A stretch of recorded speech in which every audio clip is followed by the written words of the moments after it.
And welcome back to the world of cinematics. It's been a little while, but hope we all had a great Thanksgiving. We know that. Well, I don't know, Robert. You have a good Thanksgiving? I don't know.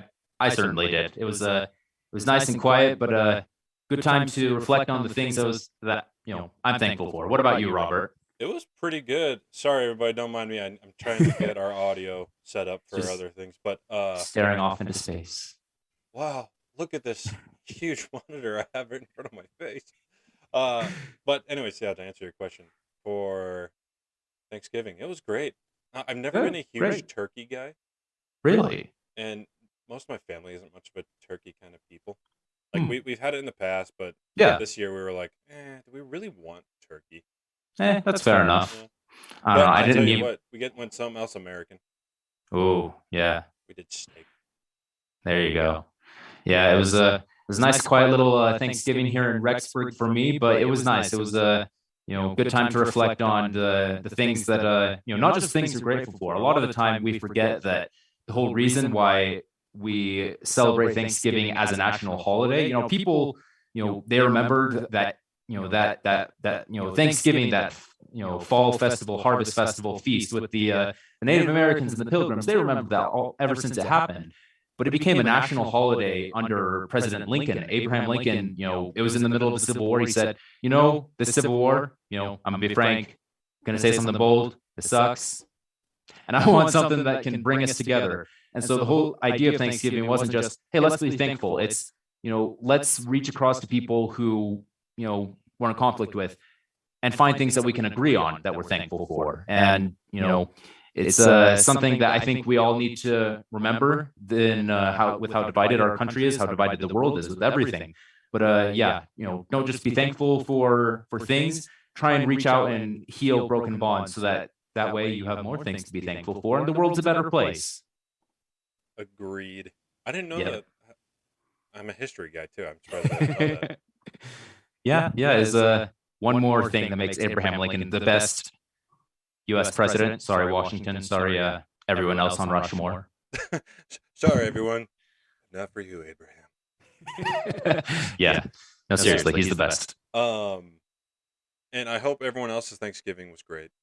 Mm. Let us know down in the comments Yeah. what how your Thanksgiving went.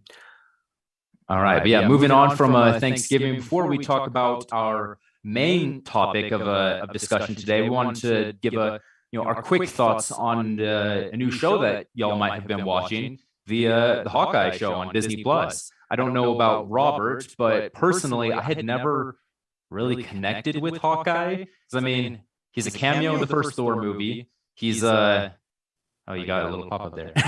He's mind controlled in the first Avengers movie for most of it. The second one, you learn he has a family, and then you just learn that he's kind of like, I'm a guy with bow and arrow. None of this makes sense. And then he retires, but comes out of retirement, gets locked up. You never really get time to learn about him as a person. You never get to know like his personality, what he likes, what he dislikes. It's just he's the normal guy, and that's it. So I was really looking forward to this show to kind of get to know him a little better. And be honest, the first two episodes that dropped together last week didn't really do it for me. It was fine, nothing special. But for the one, the character who was the most boring, the most normal to me, I wanted a reason to care.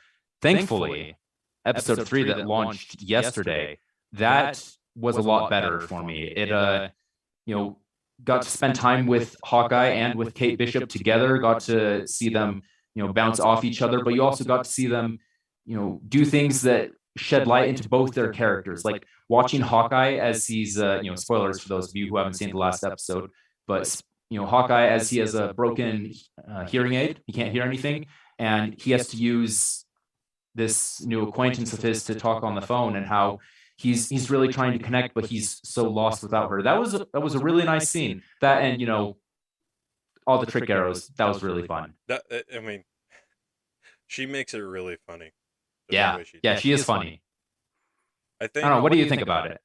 for me, I mean, I've been really excited to hear more about Hawkeye as well. So I feel kind of the same way. Mhm. The first and second episode though, I think it I think the reason why it was different for me is because I already kind of knew what was going to come up just by the trailer. I Yeah, kind of guessed, like, I was like, okay, it's going to pick up. It's going to be like some of the other Marvel movies where it's kind of a slow pickup and then it goes. sure. But honestly, so far, I I feel like it is going to become one of my favorite ones. I mean, I like Loki and stuff, but I think for me, Mhm. I just like Jeremy Renner Yeah, in he's a general. great actor. He People is. always forget that, but he's an Oscar-nominated guy. He's Yeah. great. Well, and he brings probably because I walked by. It's Christmas time, right? Yeah. Hallmark movies. My mom loves Hallmark movies, so when I walk by it, I'm like, oh, all this cheese is gonna get to me. And then when I sit down and watch Hawkeye, it's like like you start to feel the emotion from Jeremy Renner, especially Yeah, this last episode because I just finished it right before we went live. so good. You see the emotional disconnect he has when he can't hear his own son Mhm. over the phone, Yeah. which was like Jeremy Renner once again. Hats off to you. Yeah. I would take off a hat if I had one on me, Mhm. but I don't. They they had like great comedic chemistry as well. Talking about like, we should really watch the dog, or not walk. We should walk the dog, and just he doesn't hear anything. You're a people say that you're the one of the world's greatest archers. They're probably right. Wow, that means a lot. But he can't hear her. I think we should watch. Walk the dog. I can't say it. We should watch the dog. Good boy. How'd you like the name she was coming up with? The dog father. Yes. I was like, this is right up Jed's alley. Pizza Dog, stolen straight out of the comics. It's still the show so far. It's been a loose adaptation of a run from Hawkeye that was I think 7-8 years ago, something like that. But it stayed kind of faithful to it with enough changes to make it worth watching on its own, but also fit in the MCU. There's also it's worked in a little bit of things from a very popular Daredevil run. Robert, are you familiar with the character of Echo from the comics at all?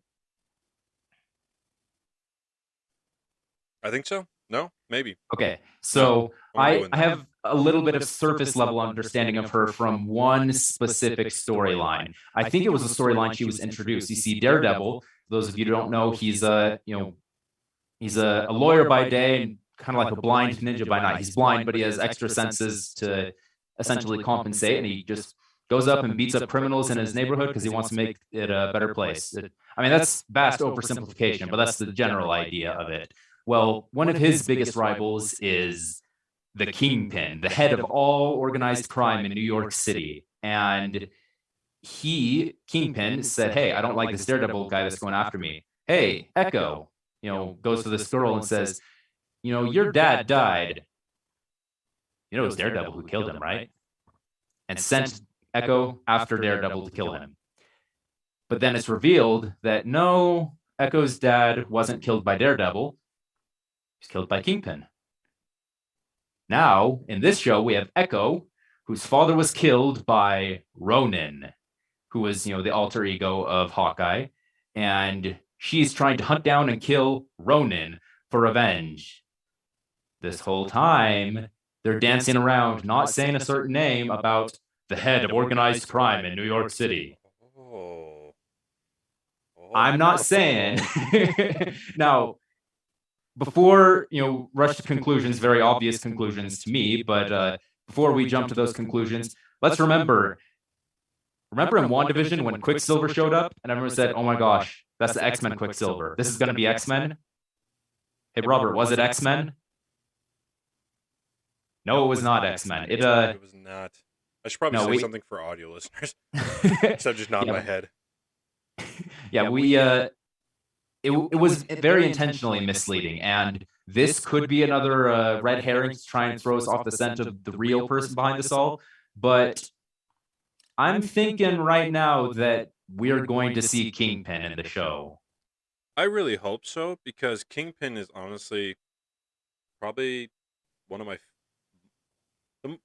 the more intimidating villains in the MCU for me.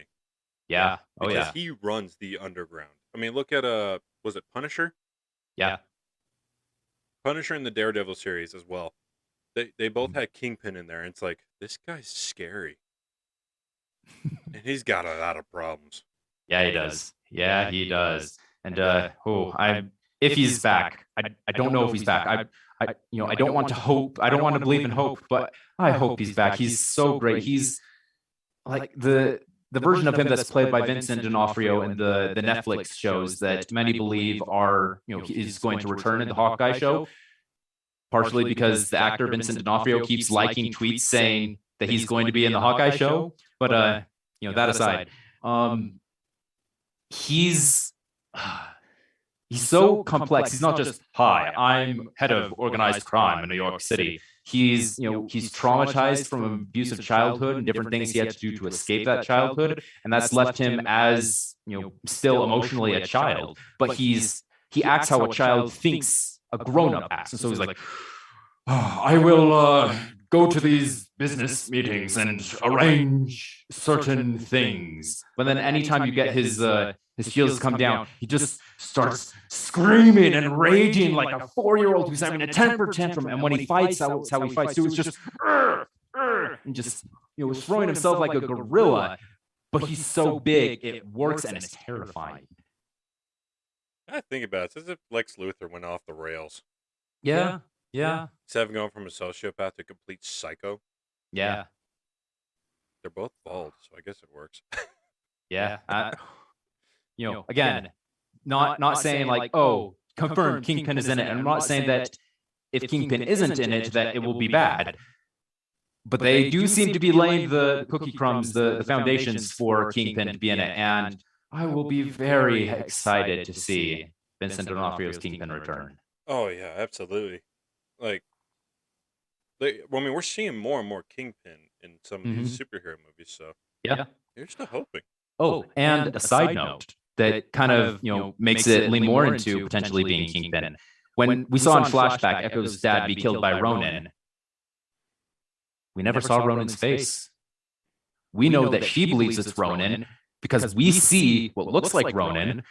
The last storyline with Kingpin in the Netflix shows was of Kingpin hiring Bullseye to impersonate Daredevil and go around doing things to make Daredevil look bad.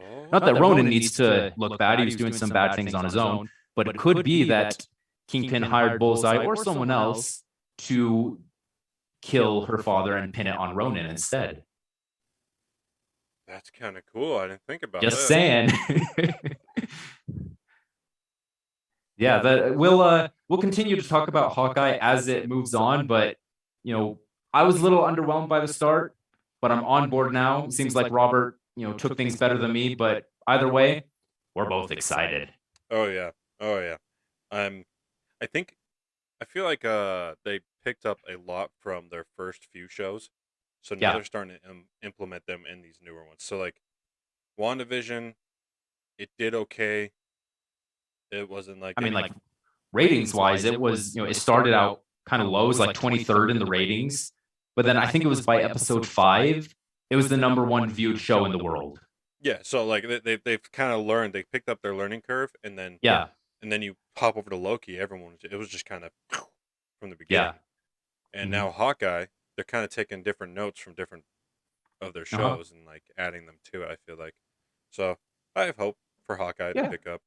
Although I kind of agree that I'm kind of getting a little tired of superhero movies. Personally, I mean, I am looking forward to Spider-Man. Yeah. But got tickets for opening day, first showing.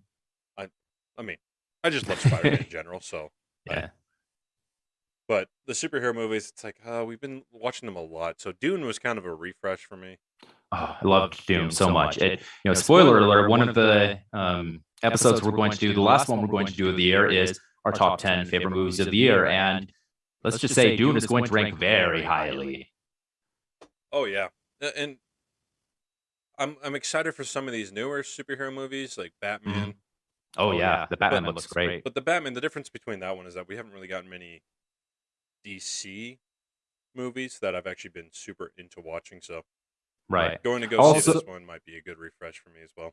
I'll also throw in that, I'm excited for Spider-Man. Got, ticket for the very first showing here in Rexburg. I'm excited for a lot of things coming out.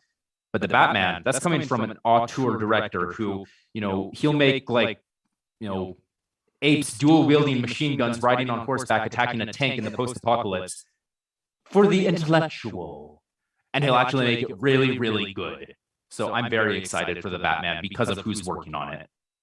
Yeah, and Batman is one of my favorites. Yeah, of Same course. as Spider-Man, which is why I'm excited for these movies. But in the end, I mean, I'm glad I started watching Hawkeye because like WandaVision, it took me forever to get down and actually sit down and watch it. Yeah. Thankfully, it has pretty short episodes. Yeah, I mean, I was just kind of bored of superheroes for a while. Mm-hmm. But Hawkeye is definitely one that caught my attention because you don't see him as much. You don't really know the character. And he even says it in the show. He's like, I like to lay low. It also did something that's really refreshing where, not every movie needs to be about the fate of the world or we need to save the universe. Like Endgame, save the universe. Those of you who've seen it, Eternals, save everyone on the world. This one is just, we got a gang of a bunch of losers. They're like if the Riddler's goons had, didn't have the Riddler and they were just like, bro, Imagine Dragons tickets. I don't know, I'm lame. But that's kind of the point. That's the joke of it. All right. People go watch that because Jed just gave a great joke that was actually in the show in Hawkeye. Yep. That was funny. Third episode, you'll hear his joke. That's funny. Yeah. Speaking of not so funny. All right, we want to move on to our main topic. We'll go ahead and move on. That's right. You're going to be the one introducing what we're talking about. Yes. So talking about something that one of the reasons I was a little put off of Hawkeye for a little bit, the opening, can't speak for Robert, but for me, it didn't grab me. And so we're kind of talking about movie openings, the best movie openings, and why a good opening is important. I remember well, geez, that was awkward. I can't remember. I can't remember the name of my high school 9th grade language arts teacher, but I'll always remember some of the things she taught me. We were reading about Shakespeare. I believe it was when we were reading Romeo and Juliet. She opened up by saying, now listen, Shakespeare opened up all of his plays with 3 different things. There would always be at least one of these 3 things: sex, violence, or the occult. Because for people in that time, it's like, oh, all of a sudden, oh gosh, look at all that violence, people are dying, or what's going on, or hey baby, I want to keep watching this sort of thing. This sort of thing to immediately grab you and say, well, what happens next? I want to watch more. If I mean, a lot of people, they look at Shakespeare and, oh my gosh, it's so boring with, oh, verily thou shalt. And if a Shakespeare play just opened up with behold yonder poser oh gosh, even people then would have fallen asleep. But because he knew how to grab them, he could do some of that more delicate flowery stuff later on. And so the opening of a movie, it's super important for setting the tone, for knowing exactly, maybe not exactly where the story's going to go, but a basic idea of what you're probably going to get. And if it's misleading, it better be misleading for a good reason, which, sometimes it is. But yeah, the opening of a movie, some people say the ending of the movie is the most important part because that's what you remember when you're walking away. I understand that. Personally, I might think the beginning of the movie is the most important because how many people have started something, gets real boring. All right, what else is on? That's me.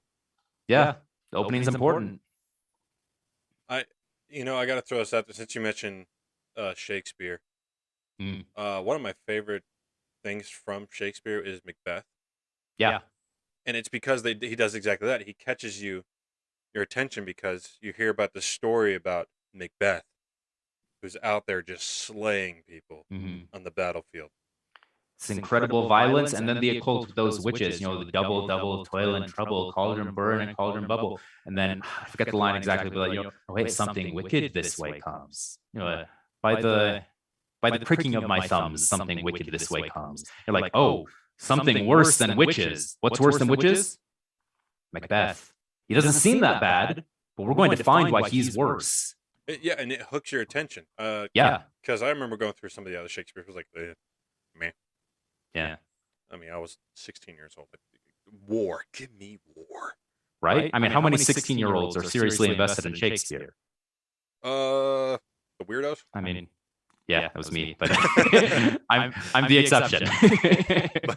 But Macbeth, though, that one caught me, and I was like, "This is going to be fun." And then I had Yeah. an English project, and we did a video, and it was so much fun. Mhm. But anywho, besides that, do you have any other explanation for why an opening's so important? Because I totally agree. It's got to grab you, because otherwise you're gonna say, "I don't care," and just go watch something else or do something else. And so this is the it's like this is why I use the word so often. It hooks you because it's like a fish. Once it's bitten down on the hook, can't get away. But if a fish looks at something and says, "I don't want to bite it," there's no hook, you're not catching the fish. That's true, and there's a certain way you want to have your opening be done. Mm-hmm. Because I mean, you don't always have to have like super outrageous, crazy Nah. openings. Nah. And a good example would be The Social Network, Yeah. which is Like, correct me if I'm wrong. You haven't seen this movie all the way through, right? no. So I actually just watched the opening scene, but I have seen the trailer. I understand the story behind it. I've seen a few clips from it, but the opening scene is what we're talking about, which is the one that I watched actually with you on the phone. Yeah, spoilers. I was trying to set you up for something, but yeah, there you go. Oh, well, I took it and threw it down on the ground, kind of like how Mark Zuckerberg did. Yeah, I mean, if you're a Mark Zuckerberg fan, this is not the movie for you. If you think, I don't want to watch a movie about Mark Zuckerberg, he's awful, go watch the movie. This movie's not saying he's a good guy. It's not saying he's a hero. Literally, in the opening scene, while I was on the phone with Jed, I'm like, oh my goodness, I really just want to... I can't say that. I want to beat this guy into the ground. It's just because he's so arrogant, and it kills me. And I'm going to go ahead and show the first part of the scene.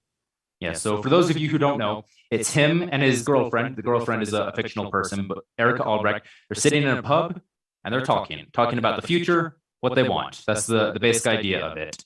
And censor myself, he is such a jerk to her. He is putting her down at any chance, leaving her behind in the conversation, talking about all the things that he can offer her. Like, hey, I'm going to be straightforward. You're going to meet a lot of people who you wouldn't have met otherwise because of me. So if I were you, I might, be a little more grateful for all the things that you're doing. And like he's trying to sell himself, and has like she's trying to have a normal conversation, and he just keeps stopping it, trying to get the sales pitch out to her, saying how he's so much better than... I need to get in final clubs because I'm the best. You need to appreciate that. It's so annoying. And then go ahead and tell him, Jed, what happens at the end. Well, after he says that bit about being straightforward, she says, okay, well, I'm going to be straightforward with you and tell you that we're no longer dating. We are breaking up now. And he's like, wait, no. We're like, are we serious? Are we kidding? He's like, no, yeah, I'm serious. I'm leaving, like, right now. He's like, no, okay, let's calm down. Okay, wait. And she's like, no, stay. I have to go. I have to study. You don't have to study. I don't have to study. Why do I have to study? For those of you who don't know, this movie was written by a very famous playwright, and so the dialogue, it's very, very quick, very snappy. Every line is important, but every line builds upon itself. And he's like, I don't have to study. What, of course, you don't have to study. Well, of course I have to study. Well, you go to BU. Well, what's wrong with BU? And, she just gets this across, this idea of, you think you're better than me just because my education doesn't live up to your standards. And he's trying to argue with him. She grabs his hand, shuts him up and says, hey, look at me. And I'm going to have to censor the line because I don't swear on YouTube, but she says, not on YouTube. Of course. She says, like, I don't have a beat button. I want you to listen to me. You are going to live your life and become a very successful computer person. That's what she says, computer person. I love it. But you're going to go your whole life thinking that women don't like you because you're a nerd. And I want you to know from the bottom of my heart, that is not true. They won't like you because you're an awful person. And then she walks out and leaves. That's the opening scene. You'll see how everything in his life, look at him alone. Everything in his life he will earn. Everything good and everything bad will all be because of who he is as a person. Which is a telling story because it's like, in the end, if we try and push ourselves into other people's lives, they're just going to leave. Yeah, I mean, that's one of the messages of the movie. It's all about how, well, one of the things it's about is how social media, it's meant to draw people together, and all it does is tear us apart as we try and, become the people that we want to show to the world, or as we show to other people that, oh, I'm more virtuous than that person because I will get in a fight with them or whatever, or because look at all the things I've done. It just makes you sad and alone, and your life becomes hollow. And I gotta say, what's the name of this actor? Jesse Eisenberg or Rooney Mara? Jesse. Yeah. He does a great job. In playing this character, from the trailers I've seen and from just seeing this opening scene and all the little clips. He does a good job. Yeah, he's nominated for an Oscar, and you can see from this performance why Zack Snyder looked at him and said, that guy is our Lex Luthor. I don't think it was the right choice. You can understand watching that scene why he got the job. And I mean, I probably am going to watch the whole movie. I mean, once you see that opening scene, you're like, okay, I have to see what happens next. Which is the point of the opening scene. If you see the opening scene, now I'm hooked. Now it's like, okay, I want to see what happens. Thankfully, it's not too long of a movie. It's like almost exactly 2 hours. It's like 2 hours and 20 seconds, something like that. Okay, that nowadays that isn't that long. Yeah. I remember. I'm old enough to remember. I love that phrase. When movies were like hour and a half. Right. I was like, oh, that's not that long.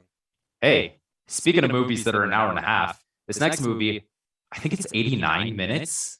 It's it's weird to think that the remake was almost twice as long, but yeah, this is the remake didn't really add anything new, and yet it somehow was almost twice the length. But this one, it's short, it's clean, it's to the point, and all of that is expressed by that opening scene. What we got next up on the docket, Robert? We got The Lion King.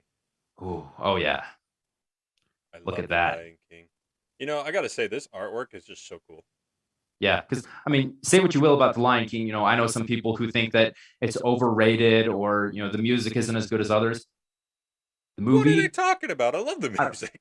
Okay, yeah, they're wrong, but something that they have to admit, the movie is big. It is epic on the grandest scale.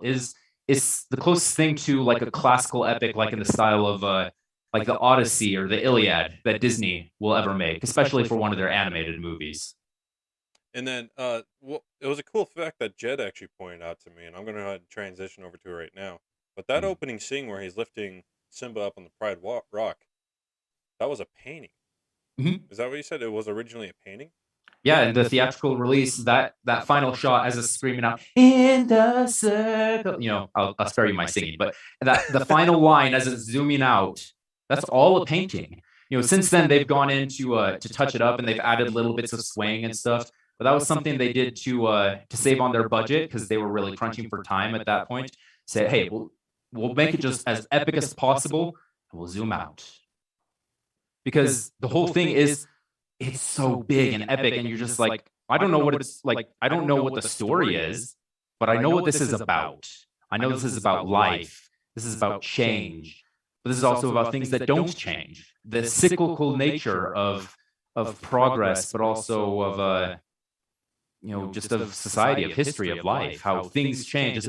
But as much as things change, things never change. So hold on and look for the things that are good, and change the things that aren't.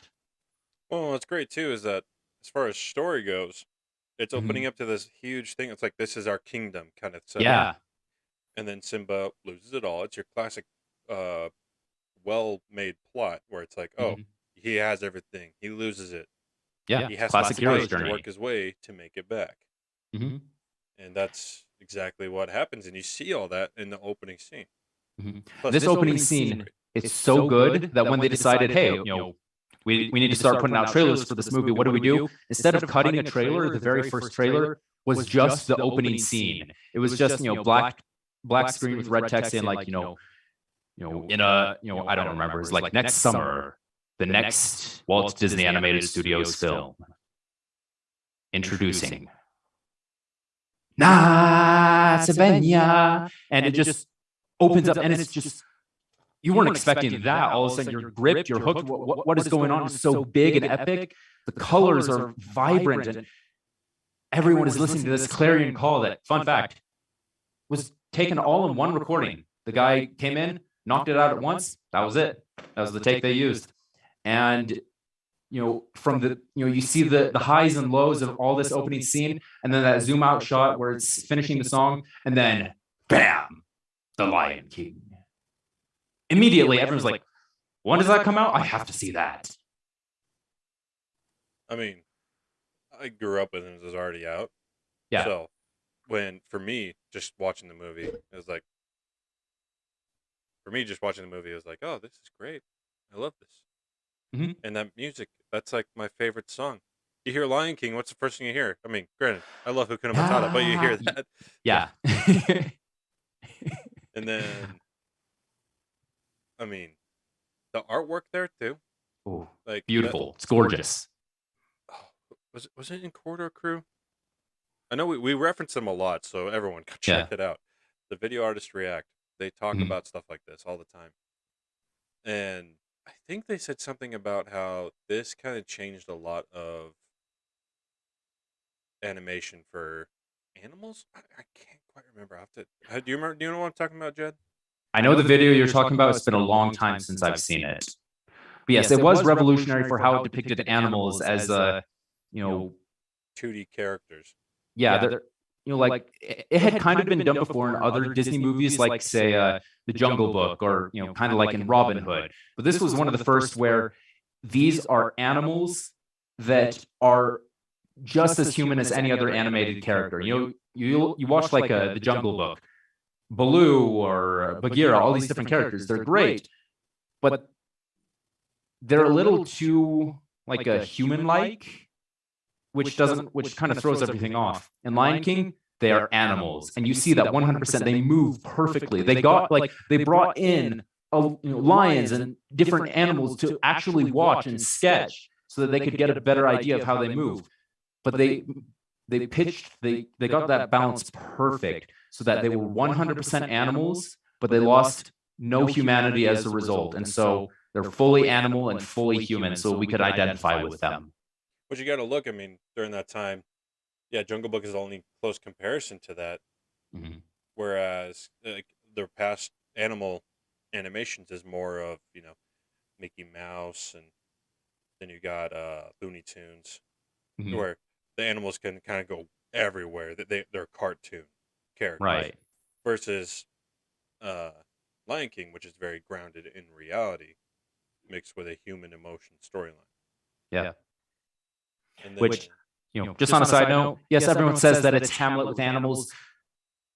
It's Hamlet with animals, but it's not just Hamlet. When they were writing the story, they never referenced Hamlet. They were just referencing classic hero stories like, the story of Moses, or the story of Superman, the story of Odysseus, all these different things. And at the end of the day, what they got was basically Hamlet, but Hamlet is a great version of the hero's journey, which is what they were drawing from. So yes, it's Hamlet, but it's also every other story ever made. And it's great. Who cares if it's Hamlet?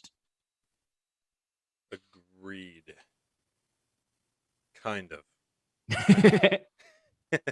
I'm reading The Hero with 1,000 Faces right now. That's the basis for the hero's journey by this guy named Joseph Campbell. It's the inspiration for Star Wars, for Harry Potter, Lord of the Rings. Like every story ever, the idea is that every story ever is the same story, the hero's journey. And Lion King does a great job of showing the hero's journey.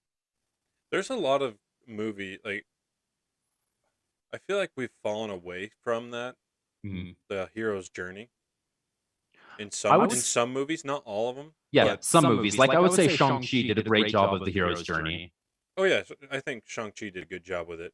That's probably why I liked it. Yeah, I was like, hey, this great movie. Best Marvel movie this year by far. And that, and plus it, I don't know, I love those old martial arts movies. Yeah, they did a good job at filming it that way. But we're gonna be talking about that in a later episode, just so you know. Yes, we will be. But yeah, Lion King, it's great. I mean, Jordan Peterson has hours-long breakdowns of the Lion King of just the Circle of Life sequence. So if you want a further breakdown of that opening scene, go listen to Jordan Peterson. He's brilliant, and he'll get this, so much meaning out of the smallest like changes in animation in the opening. It's brilliant. It's layered. It's symbolic. It's wonderful. And speaking of for revolutionary stuff, Casino Royale. Oh boy. I just found out that, I mean, I've never been like super into James Bond. Mm-hmm. It's cool and all. I mean, I remember playing the old PlayStation GoldenEye 2 game. Yeah. Yeah. But I never really got into watching the movies. Mm-hmm. Parents were like, maybe a little too Right. much for a young kid who just wants to run out in the woods and stuff. Yeah. Growing up in Massachusetts, we had a giant pit in our backyard and a bunch of trees and stuff. What more could a child ask for? Yeah, I know. I was always outside. It's like, what's inside? Oh, I got the PlayStation, I guess. I could play the old Spider-Man game. Yeah. But there is a scene in there. Now, Jed, do you want to give a little history behind why this is such an important scene? Okay, so yeah, sure. So the James Bond franchise, for those of you who don't know, it's like, it's over half as long as cinema itself. The first James Bond movie was closer to the very first theatrically released movie than it was to today. So it's not just a franchise, it's a part of Hollywood. It's history. It's Hollywood heritage. It's royalty. It's super important. So, people get very attached to what they think James Bond is and what they think James Bond isn't. And so when it was announced that Daniel Craig was going to be James Bond, almost everyone reacted the same way. No. James Bond isn't blonde. James Bond isn't a pretty boy. I mean, James Bond is handsome, of course, but he's not, oh, hi, look at me, I'm pretty.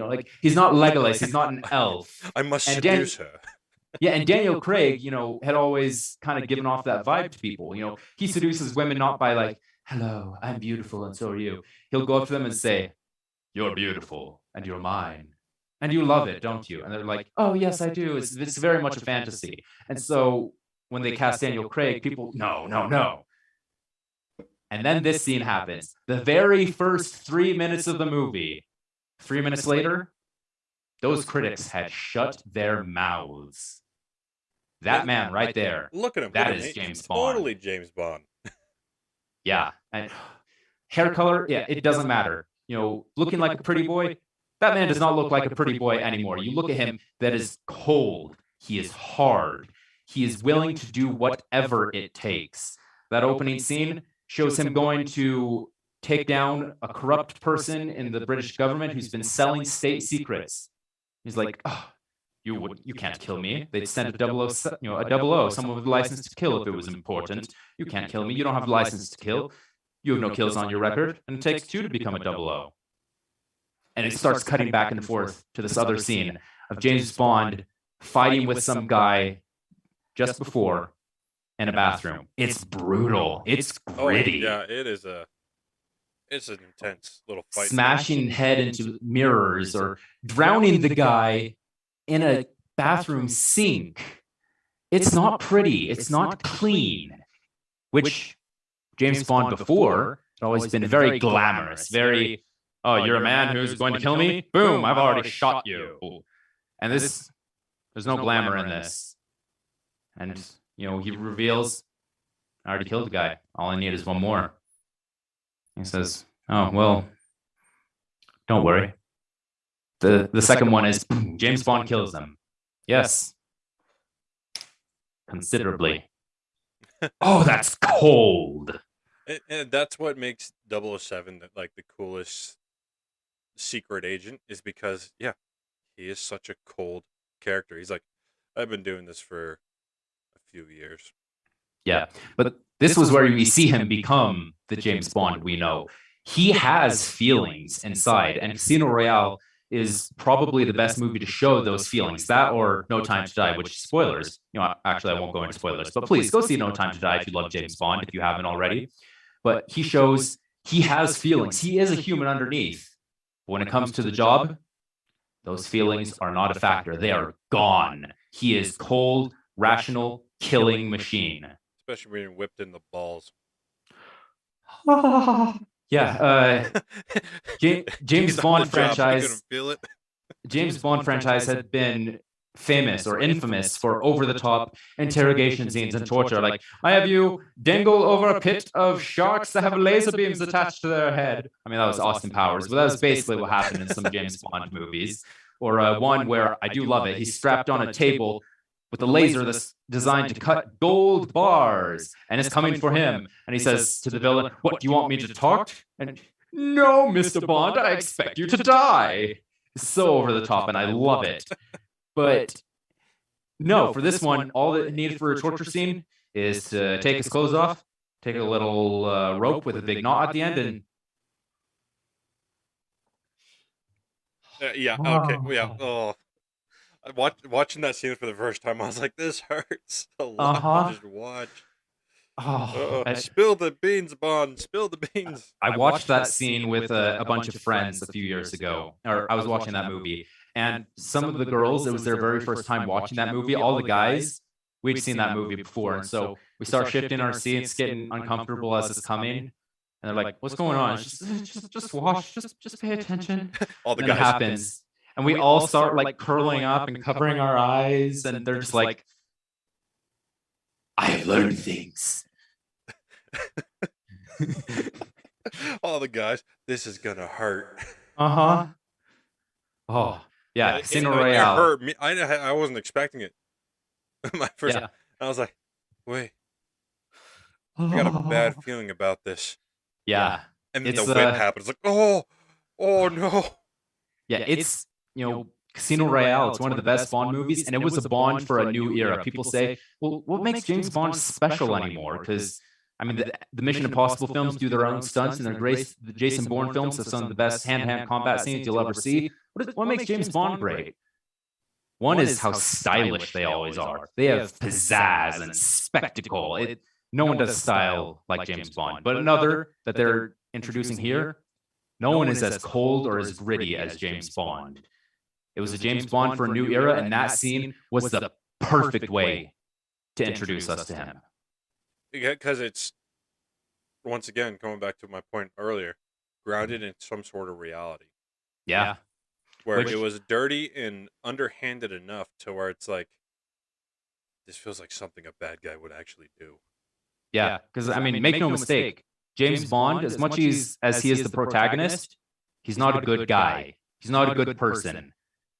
James Bond, he's not a spy. In modern senses, a spy is someone who gets sent in and will, convince someone to give certain assets away or to reveal certain intelligence. They never go out in the field and go guns blazing, and I'm going to jump on top of cars and swing across trains and do all this dangerous stuff. That's not spies.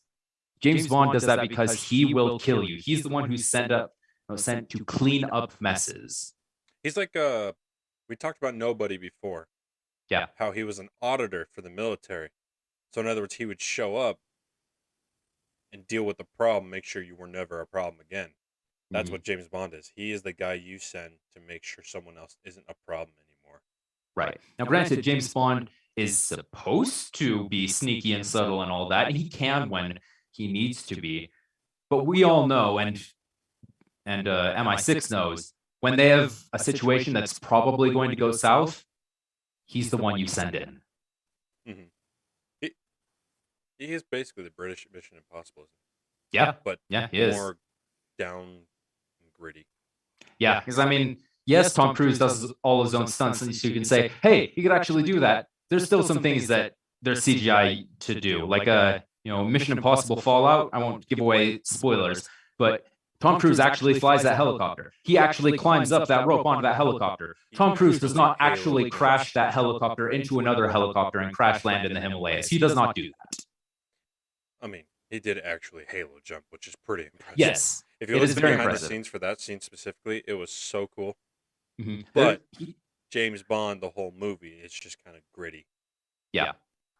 Whereas Mission Impossible, it's like, but, hey, we solved the problem. And keep in mind, James Bond still does have some life and spirit to it. Like there was a pun I loved in this last movie, because James Bond at times is very punny, where he electrocuted a guy who had a robotic eye, and it fried him and fried his brains. And he's like, I just showed him my new watch. Really blew his mind. because he'll make jokes, but the joke's always, oh yeah, that person died horribly. Isn't that funny? Isn't that great? Yeah. It's an electrifying experience. All right, so yeah, that's Casino Royale. Let's move on to our next one, which is man, talk about one tone setting scene, going from one to another. This is the Quentin Tarantino film. I believe it was the 7th one he's directed, depending on how you count it, Inglourious Basterds. Now, for those of you who are a little what's the word, hesitant because of Quentin Tarantino, I know many people, they see Quentin Tarantino's directing a movie, I'm there day one, this is going to be a work of art. Others, I don't know, isn't he the guy who basically makes N-word the movie? I mean, so much language and violence and swearing and awfulness. And I mean, a lot of his movies, yeah, he's very clever, but very crass at times. This scene is different. It opens up with once upon a time in Nazi-occupied France. And then you meet this French dairy farmer and his daughters as the SS, the Nazis. They roll up to his house.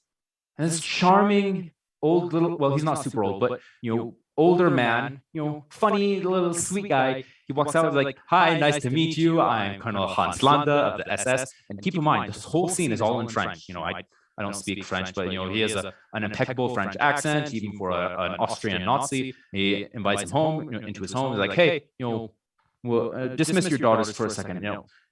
Keep in mind, still in French. He's like, I don't know all that much French, but I'm told you speak English and I speak English. Can we switch to English?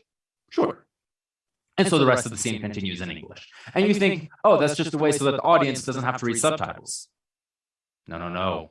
That is crucial. That is one of the most important parts of the scene. So he asks, like, hey, there were some Jews in this area before the Nazis came in. There was this family, this family, this family. Don't worry, we rounded them all up. But there was this one family we never found. You know what happened to them? Oh yeah, there was this guy, the wife, and the brother, and then the 2 kids. These were their ages. I think I heard they ran away to Spain or something like that. It's like, okay, cool. And the camera pans down. You see those 5 people hiding underneath the floorboards. This man is hiding Jews in his house. And there's a Nazi, a Jew hunter, as they call him, who's there drinking his milk. And so at that point, all of a sudden, he starts talking about random things that don't really matter at all. Man, I think Germans are like hawks. I think, Jews are like rats. That's not a bad thing. And he just keeps talking, using this animal metaphor. You're like, geez, I get it. There's no Jews here. Please go, please go, please go. It's so tense. And you're just like, oh, I want the scene to be over because I no more, please. And then he's like, okay, look, I'll just need to go. Formality, I need to have the soldiers come in and search the home. Of course. I know you're not hiding, but let me ask you and remind you that anything you say that helps me, there will be no punishment. In fact, there will be a reward. We will stop bothering you. We will never have to deal with us harassing you again. Now, let me ask you one more time. Are you hiding any enemies of the state?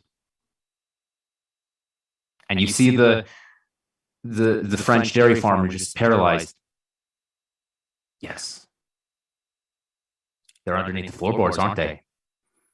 Yes. Seeing as I haven't heard any rustling about, I'm assuming they don't understand English, so they don't know what I'm about to do. Keep up the masquerade. I'm going to switch back to French and invite the soldiers in. He invites the soldiers in, and he says, all right, thank you for your time, and I bid you adieu. They open fire around the floor. And just horror, you don't see anything. You just see, sawdust coming up as all the floorboards just get blown apart. And then he tells them stop. He listens. He looks down through the floorboards and he sees shuffling. One girl got out. She wasn't hit by the bullets. She runs, gets out of the floorboard, out of the crawl space, and starts running from the side of the house. Running, sprinting, and screaming as, she's covered in blood and she's crying. Her life is over. He walks out. He takes out his pistol as she's becoming a smaller scene in the distance. And au revoir, Shoshana. And he's going to hunt her another time. He is a terrifying villain. It was his first English role in any movie ever, and he won an Oscar for it. Oh gosh, he is scary. You show the picture again, like you can feel the intensity of this moment as well. Because this is the scene you were talking about, right? Where he's pulling up, and he's like saying, "You're not hiding. I'm going to ask you again."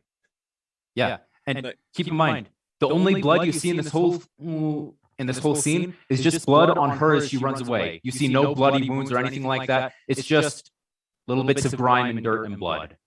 There's no swearing in the whole scene. There's no nudity. None of the things that Quentin Tarantino is known for. The only thing he's known for that's in the scene, sharp dialogue and incredible directing. It's the best scene in the movie. It's a good movie, but that scene, anyone can watch it and you just... The Nazis were terrible and I'm afraid. and he does a good job at like starting it off as just like this, oh, he's going to be able to get the Nazi to go away. Yeah. But when you look at like the poster and stuff, you see him in the background. It's like, wait a second. Hold up. No, he is not a good guy. Yeah. He's going to figure this out. So he's building this tension. Back to the Shakespeare bit. This is that Shakespeare bit. This is his hook. And I remember watching it with you guys, at least the opening scene, because we actually mentioned the movie is the movie is on VidAngel for those of you who want to watch it. It's fantastic. So we actually had him as one of our favorite bad guys. I don't remember. We considered putting him on the list. I don't remember if we ended up putting him there, but he absolutely is one of the greatest movie villains of all time. Okay, because I'm pretty sure we did put him on there because we saw the scene and we're like, yeah, he's a bad guy. Yeah. It's not like what Zangief said in Wreck-It Ralph. No, he is bad guy. It's interesting. He's not devoted to the ideals of the Nazi party. He doesn't care about white supremacy or anything like that. He's just a very intelligent man who takes great pride in being very good at what he does. And he knows that because the Nazi's in power, best to be the best Nazi he can. Towards the end of the movie, he sees an opportunity where he can switch sides and end up with a great situation in life. Okay, I'll do it. But he's still scary about it. Yeah, like just his character in general is terrifying, which makes him such a great villain. So go check out that episode. He's like an evil Sherlock Holmes where, people think evil Sherlock Holmes, that's Moriarty. No. Moriarty commits crimes to enrich himself. Sherlock Holmes does what he does so that people can appreciate his brilliance. Moriarty doesn't want to get caught. Sherlock wants to get caught doing every single bad thing or every single brilliant thing he does. And Hans Landa, he wants the world to know how smart he is, how good he is at what he does, and it brings him so much pleasure, whether it's tasting the cream on a dessert or finding a family of Jews and killing them. Terrifying. Yeah. But you know what else is terrifying? Nazis in space. Nazis, Nazis in space. As I transition over to the poster, it's a little delay, but Jed could probably now see it on the stream. Am I doing this one? You're good, but yeah, Star Wars. I have no idea. Star Wars: A New Hope. I forgot. Talk about a movie opening. I know.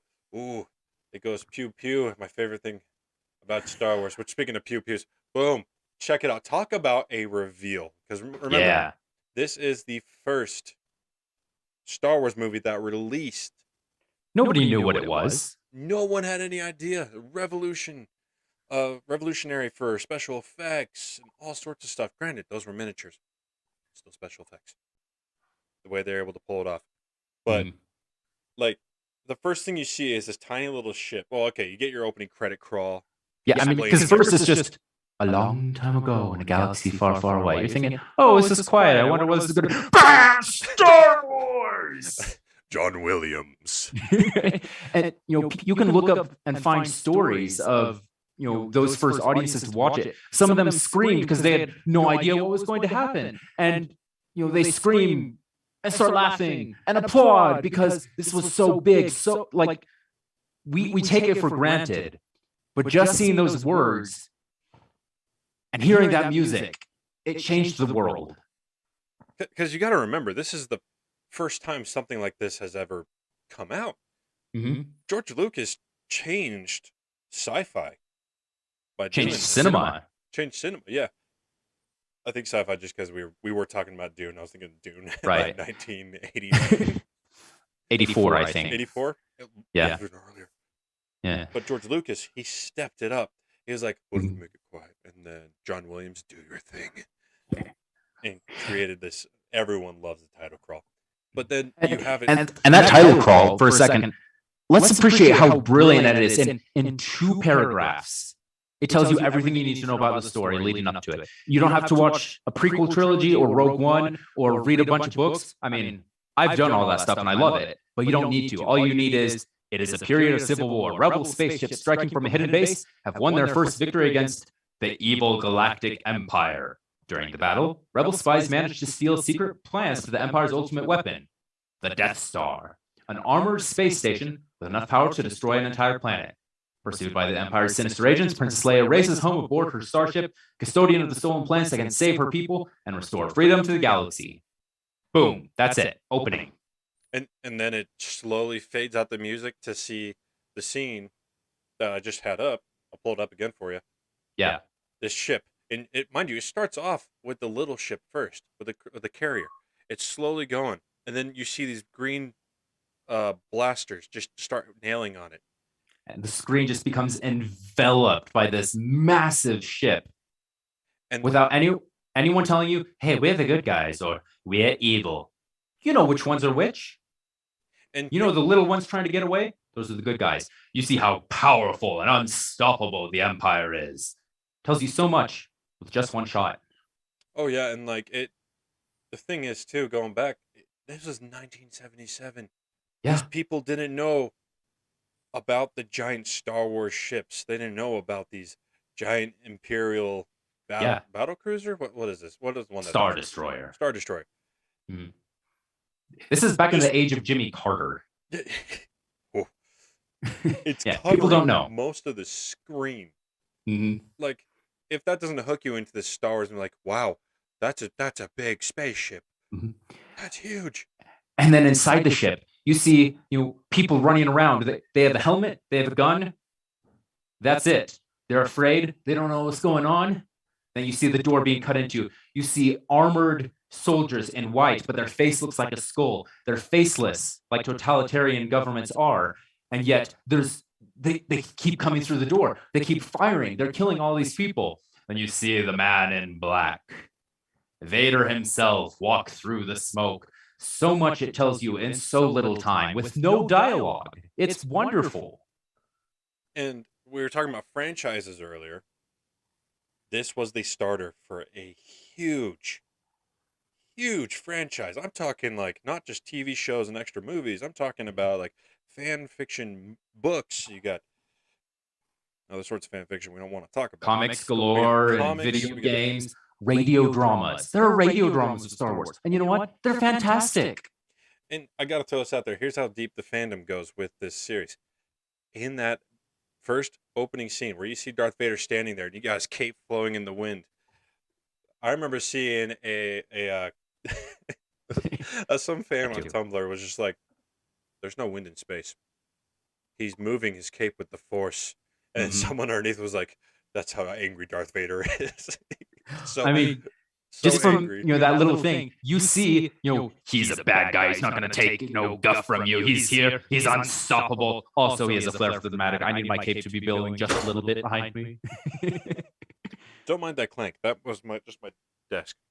Like he's the kind of guy who in the show Star Wars Rebels will ride a TIE fighter down from the heavens in an underground cave, will use the Force to make sure his cape billows down from him, jump down and threaten the life of a teenage boy. Because he's that dramatic. He's that extra. He is a Skywalker. He is, yeah. But some people talk about how they don't really see Anakin and Darth Vader as the same person. And, yes, they're very different, but that flair for the dramatic is an excellent through line.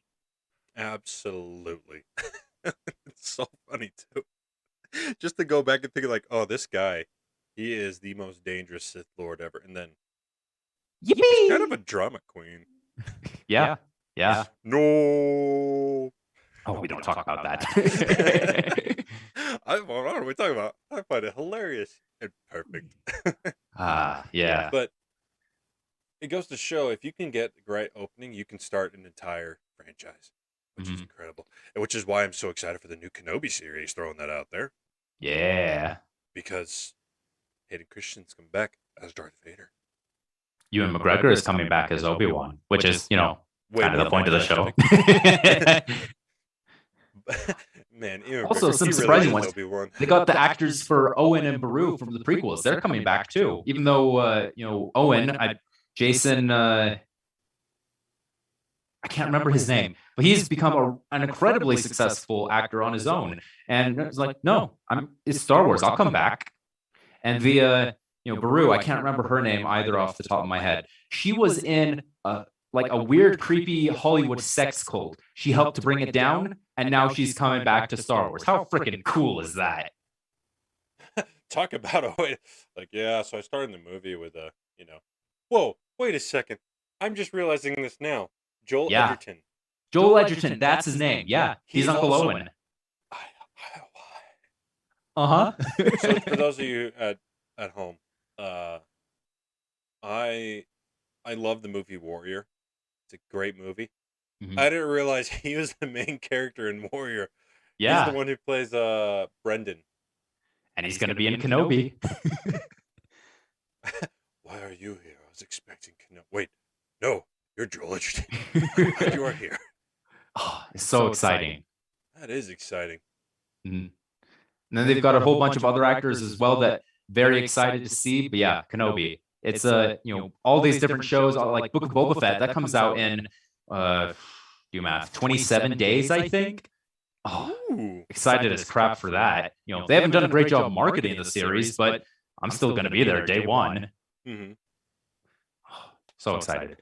But yeah, it's all because of that opening scene. The opening scene is what got people in theaters to be like, I'm staying. Yeah. And I mean, I'm going to throw I know we did remove it from the list, Jed, but I'm going to go ahead and just throw it out there. Yeah, go for it. We had to cut a lot of great scenes from this list. And some of them were cut because it wasn't technically the beginning of the movie. For example, we've already talked about it several times this year already, in this past 2 months, Saving Private Ryan. Now, the actual opening is an old man with his family on a beach. Yep. Private Ryan walking through. No, he wouldn't have ranked up because he got sent home. Yeah. Private Ryan walking through the memorial. That's the opening scene. So we cut it because that was the opening scene, not the D-Day scene, which is the scene that everyone remembers from Saving Private Ryan. Yeah. But to kind of give an example, that was a great scene, but tons of people walked out because of how real it felt. A lot of veterans were like, nope, I'm out. See it. Totally understandable. But it's a great opening. It's a great scene. Not the opening, but like to give an example, Star Wars started an entire franchise by the opening scene. People stayed in their seats to watch it. Pacific. Sorry, I immediately jumped to a Medal of Honor game that I grew up loving, which is also World War II, which I found out. I've been watching a lot of, this is a fun little fact. Saving Private Ryan actually got Spielberg to, they created the first Medal of Honor game in World War II. Yeah, people don't realize how involved Spielberg was in video games for years. I had no idea. And it's funny because Pacific Assault's my favorite Medal of Honor game, which is the story of the Marines over fighting in the Pacific Theater. Sudan. Yeah. I got that a little mixed up. Saving Private Ryan. That scene, people actually left because of how real it was, which is what Spielberg wanted. He wanted it to be real. Well, he didn't want people to leave, but he wanted it to be real. Yeah, he didn't want people to leave, but he wanted it to be real. Matter of fact, he actually didn't want people to walk in midway, kind of like with Psycho. Yeah. He wanted them to either be in there in the beginning or not at all. Yeah, you have to see it from the beginning. But to kind of give a little comparison there, it's like, this is a major scene. It's great. It's real. It's more appreciated nowadays. But it's not going to spark an entire franchise. Yeah. Whereas Star Wars, it's like, oh, this is fun. This is big. We already know there's a war going on. There's a Princess Leia. She's on the ship and stuff like that. There's this huge battle that's going to be taking place. You're hooked on it. You want to know more about the story. Yeah. Versus the more history aspect of Saving Private Ryan. It's like, we know the history. That's why we went to go see it. We see it. We see how bad it was. It's like, oh, I don't know if I can handle this anymore. Yeah. And so that's kind of a little comparison there. Yeah. Speaking of scenes that kicked off, franchises, the last one we want to talk about today, when we we were talking about different movies that we wanted to talk about with great openings, and we made a list of 26 of them. We had to cut out 20. That's how many great movie openings we had to get rid of. But there was one that Robert and I both knew from the start. This has to be one of the 6. I don't know if this is the greatest, but it's one of the greatest, and we have to talk about, what is it? Say it with me, everyone. Raiders of the Lost Ark. Man, this is an incredible opening. It has so much style, tension, excitement, action, comedy. It's wonderful. You watch this man, you see him from the back. He's wearing this iconic hat. He's walking through. He's got people behind him. They don't really trust him. They don't know what's going on. He's got a map. It's old. You see, this is a brave man, an adventurous man, but he's also an intelligent man. The way he's looking at this, he's able to read, knows exactly what's going on. Guy pulls the gun, starts to pull the hammer back. The guy hears it. This is a guy who doesn't trust these guys. He's been betrayed before. And so right as the guy pulls the gun up, you see a whip flash. The gun gets thrown into the water. And he steps into the light as you see the face of Indiana Jones, of Harrison Ford with the grizzled face and the light highlighting his eyes. This is a man of action, adventure, of knowledge. And we're going to see that play out in this scene wonderfully. It's a masterclass in opening scenes. We had four different Steven Spielberg movies on the list. And we narrowed it down to this one because this is the greatest of all of them. And once again, sparked a series. Yeah. Because everyone wanted to see more of Indiana Jones, Dr. Jones. Who wouldn't after that? It's so much fun too. I mean, I said before in the movies we're thankful for, I actually mentioned, I have the collection. Grab it from the great yonder behind you. Don't mind me grabbing from the top of this building here. I have the collection. Freaking love it. Mm-hmm. But just the fact that you get this first introduction into the spirit of adventure here, where you get to see that the guy's coming up and going to whip him, and then or coming up to shoot him, and he whips it out. Then he goes into this temple. He gets he stops with this guy behind him. He's like, wait. And this guy's saying no one's ever come out of there alive. There's no way we can turn back now. He doesn't say anything. He's like, oh, it's okay, or we'll handle it, or you're right. He just keeps going, walks in. This man is confident. Mm-hmm.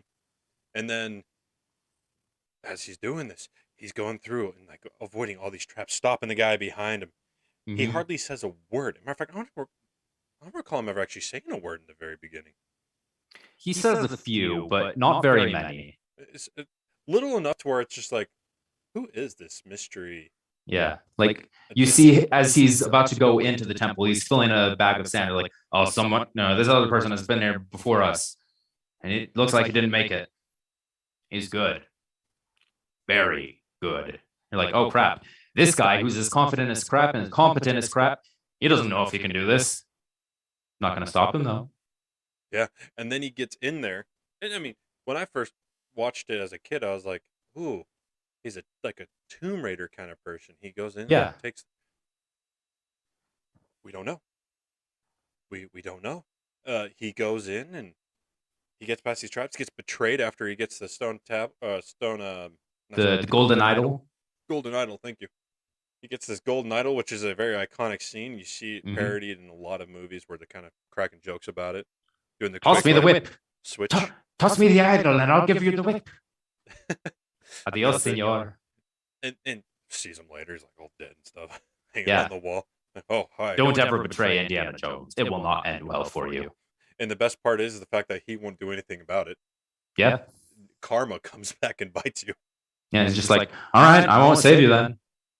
Yeah, and then later you see him hop on. He gets like the snakes and stuff. And yeah, he's lost the idol to this rival archaeologist in his tribe, but he managed to escape. He has a guy with a plane waiting for him. He gets in the plane, go, go, go, because they've got some natives attacking us. There's a snake. I like that. There's a snake. Yeah, all this is in the opening scene, so you see so much of this character, but it still leaves enough of a mystery where you want to see more, and you want to see how in the world he's going to get that idol back. Yeah. Yeah, he's not perfect. I mean, he does all this incredible stuff, and then oh crap, he's scared of snakes. I don't care that it's his pet. I'm scared of snakes. He'll run into danger, but not stupidly. He's not foolish. He knows what to expect. He knows what to do, and he does everything he can to avoid it. A lot of the time, bad things still happen, but he's taken every precaution. And when the bad things happen, he's still just as capable. Mm-hmm. But it also, shows him losing at the end of the day. At the end of the day, he loses the idol. Well, I'll get out of this one. I'll get out of the situation, and I'll get him next time. And over the time, you see him like, oh wow, his knowledge is great and wide, but he's also still learning. Yeah. I feel like he falls underneath the hero's journey. Oh, absolutely, for sure. But yeah, I love Indiana Jones. Matter of fact, yeah. After we're done, I'm probably gonna end up watching it if I can find out how to watch it. My computer doesn't have a disc. I'm not gonna buy something I already own. Yeah. That's future me's problem. Well, I don't think I have anything else, Jed. Yeah, I mean, that's it. I mean, movie openings are important. I hope you learned that by now. But stay tuned for next week. And also, you could support us on other places down below in the link in the description. Yeah, go ahead and follow us at Twitter at of Cinematics. We're also on Instagram. And don't forget to like. Tell us your favorite openings in the comments down below. And I mean, you can't see if you dislike, but we'll see. So please like instead, and then go ahead and subscribe and share with your friends. Absolutely. And Jed, what's next week's episode? Can we tell him that, or should we not tell him that?